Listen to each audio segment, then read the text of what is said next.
Brandon Brands. Hey, what's up, everyone? Today we talk to Evan Carmichael, entrepreneur, speaker, author, and YouTuber with over 2 million subscribers, about his new book, Built to Serve, as well as personal branding and finding your purpose.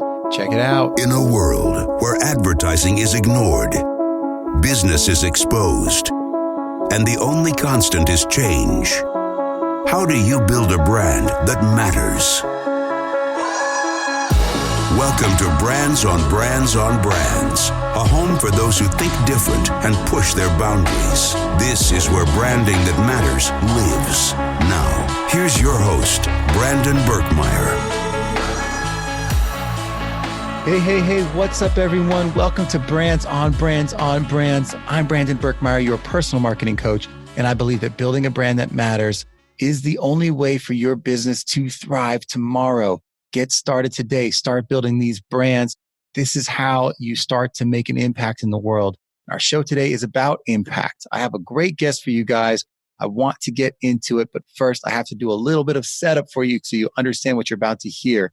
His name is Evan Carmichael. He is someone who's done a lot, but we're going to get into purpose and impact today. That's what you should be expecting. We're going to be talking about how do you find your purpose? How do you have more impact in your life? And how does this relate to building a personal brand? But first, let's talk about Evan.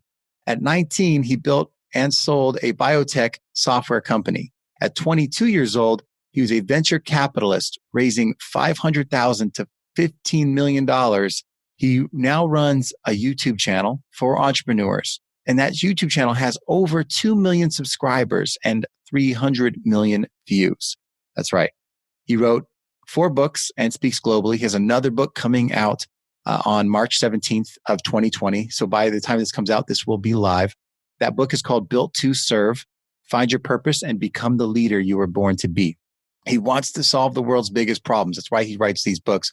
Forbes calls him one of the world's top 40 social marketing talents, and Inc. called him one of the 100 great leadership speakers and 25 social media keynote speakers you need to know.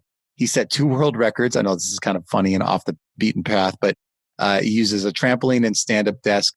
He owns Canada's largest salsa dance studio and has a giant Doritos bag in front of him all day. These are the things that you see in his bio because he wants to give you a little bit of his personality, right? Lives in Toronto. He's a husband, a father. He practices transcendental meditation. He's a gamer too. So anyway, if you guys want to get to know this guy more, I don't need to have you sit here and try to learn everything. If you want to know like how to build a 2 million plus YouTube channel, you go to evancarmichael.com. You're going to see his 6,000 to 7,000 videos on all of these things. It's his inspirational videos, his how-to videos, and how to work with him, that stuff. It's evancarmichael.com. That's Evan, E-V-A-N, Carmichael, C-A-R-M-I-C-H-A-E-L, evancarmichael.com. That's where you can find him. His book, if you want to get the book before Built to Serve, his other book was called Your One Word, The Powerful Secret to Creating a Business and Life That Matters. And you know what, guys? I read this book. This is a powerful book for you to have a place to start. You want to, like I always say, go find your voice. Get out there, find your voice, figure out who you are through the practice of finding your voice and using your voice. And in that practice, you'll start to learn more about yourself. And he has a practice called Your One Word, where he says, as you look inside and you start to hone, you answer these questions about the things that matter to you, the things in your life, the things you're doing, you can start to boil it down to one word that can kind of help you have a target, have something that guides everything you do. And as you lean into that, you start to feel more fulfilled. You start to understand how you can have bigger impact in the world. And then this new book, Built to Serve, for me is really, how do you apply that? How do you, once you start to figure out what you want to do, how do you get out there and do it?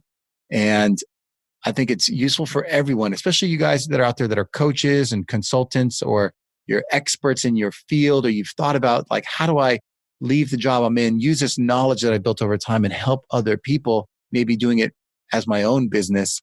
This is huge because like everything else, if you don't know your mission in life, you're not going to have the fuel you need to move forward, to be energized, and to go through the ups and downs that it's going to take to run these businesses. So that's what I think you can take from today. We have a short interview that is, given the time we had together, we tried to make the most of it. So we jump right in, we get to the hard hitting things. But today, I hope you listen carefully. I hope you hit their rewind button when you can. I hope you take notes. I hope it, at very least, inspires one small step towards action. I hope it inspires you to go check out evancarmichael.com and see what he's got going on. I hope it inspires you to read the book. I hope it inspires you to look internally at yourself to start to realize that you have the potential to really help other people. And that's huge. We are all out there, I believe, to serve someone, to help someone, to contribute in some way. If you haven't found a way to contribute in your life, if you haven't found that contribution, that might be why it feels like there's something missing in your life. And I'll tell you, when you can start to give and start to help other people, and you might do it already in small ways that you don't even notice because that's just natural to us as humans. But as you start to tap into that more, you might realize that you've been limiting your potential to help people. You've been limiting your potential to get out there and serve. And I've done it. I was living a routine for a lot of my life, and I was helping people along the way. I was relatively happy from the things I was doing in my life. I put a limiter on how much impact I could have. I put a limiter on how many people I could help. I put a limiter on my own potential and my own fulfillment. And that's what I want you guys to think about blowing the top off of, is this idea of limiting yourself, and because you haven't really tapped into the focus of understanding your potential. I hope you can see my energy and feel my energy and hear my energy in the words I'm using, the visuals I'm painting. I'm trying to reach out and grab you guys. I want you guys to understand that this is the episode for you to listen to sit back and start to think about what you could be doing more of in your life. And maybe take a pause as you hear things, push pause on the episode, take it in, listen, give yourself room to think, room to meditate, room to let your thoughts roam on how this could affect you. So do that. Take that as a practice you can do today, or after it, like take a moment to actually think instead of jumping into the next thing and opening your text and looking at your phone. Push pause and just give yourself time to think and feel what's happening in your mind and in your body when you're listening to this. So listen to it. I have a lot going on today in today's episode, but as we jump into it, Evan Carmichael, evancarmichael.com, built to serve, find your purpose and become the leader you were born to be. Lots in it for you today. And I appreciate you guys for tuning in and listening. And as always, if you want to get a hold of me, you can always go to brandonbrands.com for more.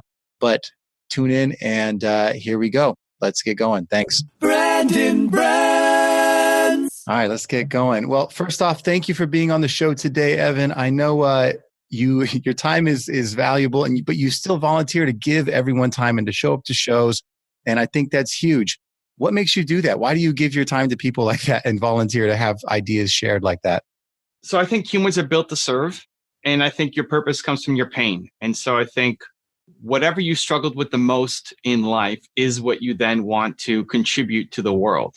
And happiness, sustained happiness, will come from waking up every day and knowing that the work that you're doing is having a meaningful impact on other people's lives. It's why you do your show. It's why I do my show. It's why I come on other people's shows. If I could spend 20 minutes with Brandon and then say something that hopefully sparks something for your listeners, that makes me feel like what I'm doing is important. And so it's an honor and a pleasure to be here. Well, I do appreciate it. And what's great is when you reach out to guests, you say, hey, let's just talk about what matters to you. And let's get something that actually is going to help you today. And I love the mentality. So I thought about that and said, okay, I usually talk about marketing and branding, ways to help people without, and you've done a lot of that.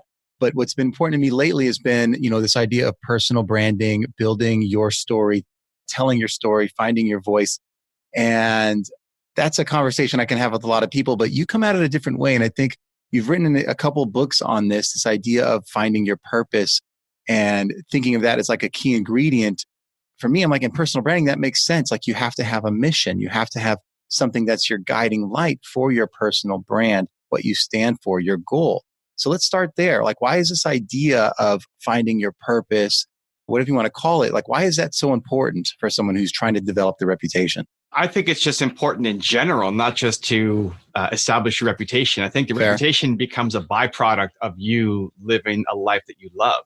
So I think most people wake up, feel like they know they're capable of more. They know they want to contribute. Serving others, helping others hits the same part in your brain as having food and having sex. So it's which are important. Right. So it's hardwired into you. It's hard. You like helping other people, but there's different levels. So, holding the door for somebody is great. It'll make you feel a little bit happy, or buying a coffee for the person behind you in line. But when you can see somebody who is a younger version of you in terms of maybe not age, but they're going through something that you went through, and you know that you can be the spark or be a source of hope or inspiration or belief for them and help them get out of their hole, that will fill you up in a way that holding the door for somebody won't. And so it's important as a human to realize that you're capable of great things and you're capable of having a giant impact on people, either the world, you want to serve, the planet, or you want to serve the 25 closest people to you. But if you're not happy, it's because you're not serving. And then out of the byproduct of serving others and knowing how you're meant to serve, then that becomes your reputation, right? So I believe in people. I think everybody has Michael Jordan level talent at something. And so that's what I want people to find in themselves. And I want to be a bit of a catalyst to help that on every show I do, every video I make, every Instagram post I put up. I'm trying to find different ways and different angles to help people believe more in themselves, because I think it's the world's biggest problem. I think the world's biggest problem is people don't believe in themselves enough. Right. So as a result of finding that now has become my reputation or my brand. Well, and it's funny, my son's name is Jordan, named after Michael Jordan, because, someone impacts you, like they make a difference, and, they serve in their own ways, whether they're setting an example or actually physically helping you figure something out. And you've written this book, Built to Serve, which will be live March 17th, if that hasn't changed, to 2020. Mm-hmm. Find your purpose and become the leader you were born to be. I haven't gotten to read the book yet, but I have heard you read quotes of it on your stories and things like that. And one of the things you say is most people wake up and drive to a job they hate. We aren't happy. We're lost. We settle. And I'm paraphrasing. Yeah. But that was me. And I don't think, for me, like I was in a routine, like 18 years going to a corporate job, something that I enjoyed doing. And I don't think we all hate our jobs necessarily.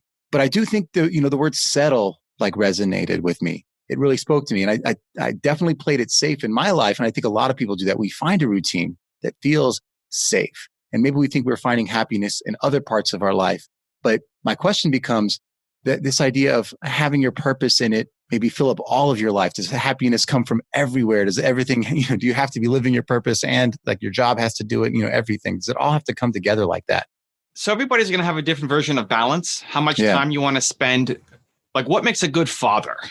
Right. You've got, Brandon has his version and Michael Jordan has his version and I have my version. And we tend to compare ourselves against other people, which can be really detrimental because we usually kick ourselves down instead of forward. So the key is then thinking, well, what does my version of balance look like for me? And so how much time you want to spend with your kids? How much time you want to spend with your wife? How much time you want to spend in your business? How much time you want to spend volunteering? Whatever is important to you, working out, there's no right answer, but there's a right answer for you. And so the purpose should be baked into everything. The purpose is not just here's what I'm going to do in my business and I'm going to shut it off when I go home, right? So my purpose of believing in people, I believe in my son, I believe in my wife, I believe in my friends. It's not something that I have to put on. It's who I am. And so it's figuring out who you are so you can show up the best version in every situation. Also for yourself, like my biggest problem is I need to believe in myself more as well. So it's not just for other people, it's an internal game too. And so, if you're looking at, there's what we do, and then there's the reason behind it. So if you're helping people with their branding, you're helping people, create their companies and launch their businesses. If the thing behind it is, I don't want people to live 18 years working at some corporation where they've settled in their life, and I want to show them how to break free and have success and build successful brands. The building the brand is the tool. But the thing behind it is, I don't want people to feel like they settle in life. You've got the skill set to help them get out, which is branding. Awesome. But you're not actually teaching branding. You're teaching people how not to settle in life anymore. And even just that mindset, you can take to being a better father. I don't want my kids to settle in life, even though branding probably won't be the tool you use to help them get out of that. Right? Yeah, that makes sense to me. I mean, there's this idea, like even in the job that I had, like the idea of mentorship and bringing the best out of the people around me was always there. Like that was I think that's what brought the joy into the job and let me do it for so long. But there's, I think, something about potential, like the idea of how can you do that for as many people as possible? And we don't maybe all get the opportunity to do that, but being able to say, now I feel like I can do this, not put my family at risk. Like I can find ways to do this for more people. I think that becomes powerful when you see that you might have limitless potential. Yeah. And just rewiring even yourself to think, I don't actually teach branding. I'm in the potential business and branding is my tool belt that I use. Right. And I wanted to tap into that because it was definitely something I was like, how am I going to transition to this? Because I'm curious. Because you talk, you teach purpose and I use that word. I don't know, you could probably call it a lot of things. But your skill set has been YouTube, and people are like, how did you grow your YouTube to 2 million people, and put out all these videos? Like they want to learn that, but that's not like what your thought leadership is about and the things that you are trying to help people with is about. So how did you use these two things together? Yeah. So I think for people who have a big mission, right? You're either built to serve the world or you're built to serve the 25 closest people to you. I'm wired to serve the world. My wife is the 25 closest people to her. So if you want to serve the world, I wake up and think, what's the best way for me to serve the world? Like, what's the biggest microphone I can use to spread the message? And right now, 2020, YouTube is the number one platform where if you are a thought leader, you have to be, because your content's the only place where your content lives forever. Podcasts would put as a number two, but a distant two, and then everything else afterwards. Because you post on Instagram, you post on Facebook, you post on Twitter, it goes away. Like it doesn't actually disappear, but stories do. But nobody's going back on your Instagram a week ago, let alone a year ago, 2 years ago. I got my videos from 10 years ago are still getting me views. And so if you have a big mission, if you said, hey, I want to build this and sell it in 5 years or in 5 months, great. Don't go YouTube. It just takes too long. But if this is a lifetime mission for you, then YouTube has to be the number one place where you're creating content, long form, and then cut for other platforms. And so I'm on YouTube, but I'm not attached to YouTube, right? Great. I got the gold play button and all that stuff, but I just use it as a tool for other thought leaders and experts to be able to then share their message and hit a wide amount of people. But in 5 years, 10 years, it might be something else. Like it's going to be VR. I'm going to be beaming into your living room. I'm going to be hologram version of Brandon and Evan having a conversation. Right. I'd like to figure out okay, how do we express to people the business model behind, how do you, if you're someone who's like, okay, I have a message to share. I want to help people with this. Maybe I have to do my job while doing this or whatever it is. But if you're like, I have a window here to jump into this and start doing something full time, maybe there's the steps that you took, or maybe there's things you've taught other people, but I feel like there's got to be a way we can help make this more sustainable for people. The starting point should be coaching. Before you worry about writing a book or speaking on stage or anything else, it should be coaching, because you think you have an answer, but until you actually start working with people, you don't have an answer. And not just a one-off conversation where maybe they leave and they're pumped up and they feel amazing, but then they fall back to their life. So what do you need to do to get them to actually shift? Is the skill set, even if you never want to be a coach long-term, it's the skill set that you need to develop. So my book, Built to Serve, is a result of me coaching tons of people through the process. And all the objections and all the roadblocks and all the, but yeah, what if, are all addressed because I've guided people through it enough. I have the pattern recognition. You've coached and mentored enough people that now you have the pattern recognition to know, here's where people are going to fall down. Here are the common questions they're going to ask, right? So when you're making a YouTube video, you're just talking to a camera most of the time. And so you have to know who the people are behind you, watching the video. If you're going to speak on stage, you're not speaking to 1,000 people, 2,000 people. You're speaking to individuals. So if you've never coached and you've never helped people, you don't know what the message is. You can give an inspirational message, but your goal is to actually have the impact. And so I'd be looking for, how can I, as quick as possible, get to coaching people, even for free, just to build the muscle, just to build the experience, to get the pattern recognition, so that once you start shifting people, so you're looking for people on Instagram, like super tactical, look for people on Instagram who are complaining about their life or a certain area of their life that you have a skill set in. So if it's branding, talk about people saying, I can't figure out my branding. I suck at branding, whatever. And then you reach out and say, hey, I've got a couple of big ideas for you. Happy to hop on a 25-minute free call to discuss them, right? That's what, if you have a skill set and expertise, you should be doing daily outreach to people and getting on calls. your goal with the call would then be to, one, gain experience, and then two, be so good that they message you back, say, hey, can I hire you? Do you do any consulting work, or do you coach? If you're doing free calls and nobody says, hey, can I bring you back?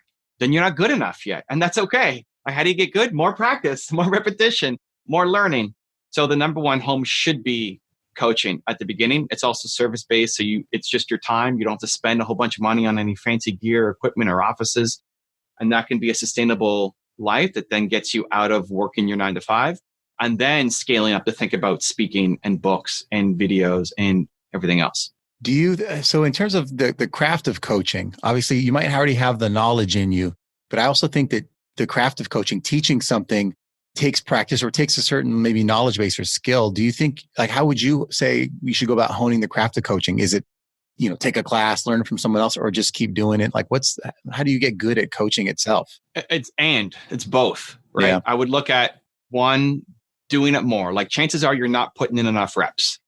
You could watch somebody do a bench press as much as you want, but if you're not actually doing the bench press, you're not going to get the muscles, right? You're not going to get the results. So I love learning. It's super important, but without applying it, if you guys listen to Brandon's show and you're inspired, great. Nothing happens until you go and do something, right? Go build your brand. You have to actually take some action on what you've learned in each of the episodes.